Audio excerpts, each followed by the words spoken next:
कंवारी ननद। अंजलि की उम्र लगभग 30 साल हो चुकी थी।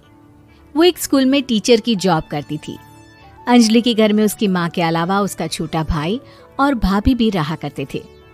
30 साल की उम्र होने के बाद भी अंजलि की अब तक शादी नहीं हुई थी।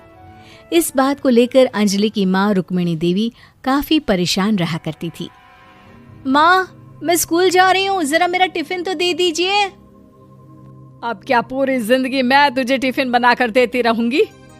अरे कुछ सोचा भी अपने बारे में या बस ऐसे ही? क्या माँ, सुबह सुबह फिर वही बातें लेकर बैठ गई। माँ गलत क्या कह रही है अंजलि दीदी? इतनी उम्र हो चुकी है आपकी, माँ कब तक आपकी सेवा करती रहेंगी? भाभी, मैंने माँ को कब कहा कि मेरी सेवा करो? वैसे भी अपना टिफिन मैं खुद तैयार कर लेती हूँ, बस टेबल से उठाकर देने को ही तो कहा था। वैसे अंजलि दीदी, देखा जाए तो टिफिन उठाकर देने की उम्र तो आपकी है। आपका अपना घर परिवार बच्चे होते तो ये जिम्मेदारी आज आप पूरी कर रही होती। एक बात मेरी समझ में नहीं आती, अगर मेरी शादी नहीं हुई तो इसमें मेरी क्या गलती है और तुम सब लोग मेरे पीछे क्यों पड़े रहते हो? अरे कुछ कहना क्या पीछे पड़े रहना होता है? अपने छोटे भाई को देख, तुझसे 3 साल छोटा है लेकिन 2 बच्चे खेल रहे हैं आंगन में। मुझे आप लोगों की कोई बात नहीं सुननी, जा रही हूँ मैं। और आप में से किसी को मेरा कोई काम करने की जरूरत नहीं है, मैं खुद संभाल लूंगी। इतना कहकर अंजलि वहां से चली जाती है। शाम को जब अंजलि अपने स्कूल से लौटकर घर वापस आती है तो उसने देखा कि पड़ोस वाली निर्मला चाची वहां पर बैठी हुई थी। क्या बात है अंजलि बिटिया, नौकरी करके वापस आ गई? जी चाची जी, कैसी हैं आप? मैं तो ठीक हूँ बेटा, तुम बताओ शादी के बारे में कुछ सोचा या नहीं? अरे रहने दीजिए ना, इससे तो शादी की बात करना ही बेकार है।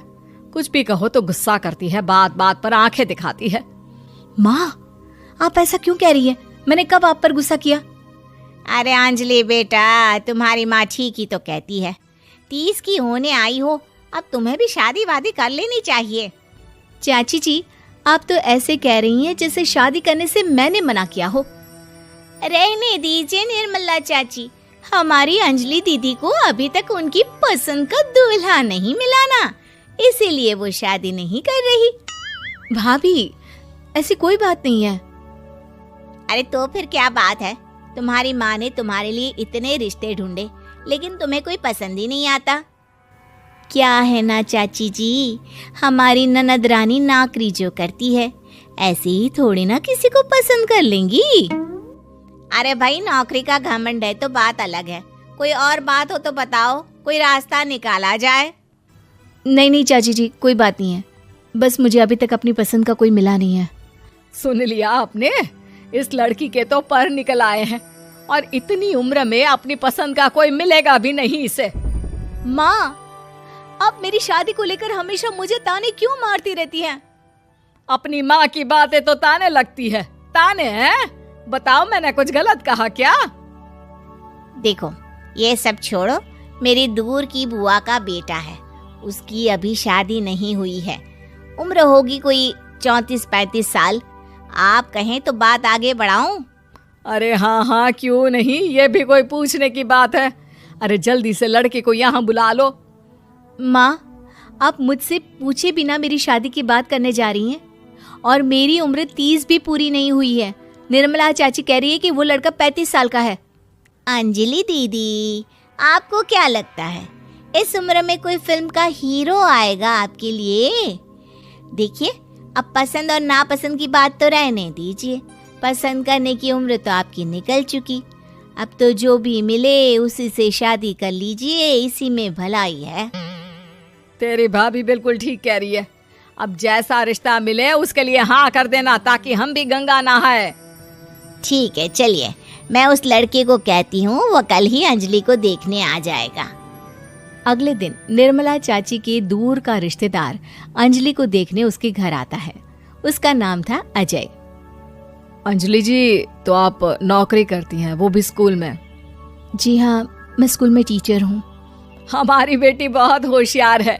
अरे पढ़ने लिखने में इतनी होशियार है, इसीलिए तो इसकी नौकरी लगी है स्कूल में। हाँ ठीक है आंटी जी, जरा मुझे भी तो बात करने दीजिए आपकी बेटी से। जी पूछिए ना, क्या पूछना चाहते हैं? अंजलि मैडम, ये तो बताइए कि आपने अभी तक शादी क्यों नहीं की? बस ऐसे ही, कहीं कोई रिश्ता पसंद नहीं आया इसलिए। लेकिन क्या मैं आपसे पूछ सकती हूँ कि आपने शादी क्यों नहीं की? अंजलि, क्या कर रही हो तुम? लड़कियों को इस तरह की बातें नहीं शोभा देती। रहने दीजिए आंटी जी, आपकी बेटी काफ़ी पढ़ी लिखी है, मैं उनके सवाल का जवाब दे ही देता हूँ। वो क्या है ना, मुझे भी अभी तक अपनी पसंद की कोई लड़की नहीं मिली। अच्छा, कोई बात नहीं। वैसे आपकी तनख्वाह कितनी है? कितना कमा लेती हैं महीने का? जी यही कोई 25,000 महीने। बस 25,000? इतने से क्या होता है? इतने से तो आजकल घर भी नहीं चलता। आपके कहने का क्या मतलब है? अरे मैं तो ये सोच कर आया था कि नौकरी वाली लड़की है, आराम से 40,000 कमाती होगी। माफ कीजिएगा, आपका और मेरा रिश्ता नहीं हो सकता। जी कोई बात नहीं, मुझे भी आपके साथ शादी करने में कोई इंटरेस्ट नहीं है। अंजलि, किस तरह की बात कर रही हो? घर आए रिश्ते को ठुकरा रही हो तुम। दीदी, अब इस उम्र में आपको इतनी अकड़ नहीं दिखानी चाहिए। अच्छा खासा रिश्ता हाथ से निकल गया, कहीं ऐसा ना हो कि जिंदगी भर कुंवारी ही रह जाओ आप। कुछ दिन और ऐसे ही निकल जाते हैं और अंजलि की शादी कभी नहीं होती। अंजलि के परिवार वाले बिंदास उसे ताने मारते रहते हैं, लेकिन अंजलि एक बड़ी नौकरी की तैयारी करती है और उसमें सिलेक्ट होने के बाद अंजलि को एक बहुत बड़ी नौकरी मिल जाती है। अब तो दीदी के नखरे और भी ज्यादा बढ़ जाएंगे भाई। अब तो इतनी बड़ी नौकरी जो लगी है, अब इनकी शादी होने से रही। माँ, मुझे नौकरी के लिए दूसरे शहर जाना पड़ेगा। आप जानती हैं ये बहुत बड़ी जॉब है और इसमें पैसे भी बहुत ज्यादा मिलेंगे। अच्छा, कितने पैसे मिलेंगे बेटा? माँ, मुझे हर महीने 90,000 सैलरी मिलेगी। क्या? अरे वाह वाह, ये तो बहुत अच्छी बात है। लेकिन फायदा क्या? कितने भी पैसे मिले, शादी तो हुई नहीं ना तुम्हारी। अंजलि नौकरी करने के लिए दूसरे शहर में चली जाती है और जब कुछ महीनों के बाद वो वापस घर आती है तो उसे अपने पति के साथ देखकर उसके घर वाले हैरान रह जाते हैं। अरे अंजलि, तूने शादी कर ली और हमें बताया तक नहीं। और दामाद जी करते क्या हैं? इतनी बड़ी कार है उनकी। माँ, मैं आपको सब कुछ बताना चाहती थी, लेकिन आप सबके ताने सुनकर बहुत दुखी हो गई थी और इसलिए मैंने अपनी पसंद से शादी कर ली।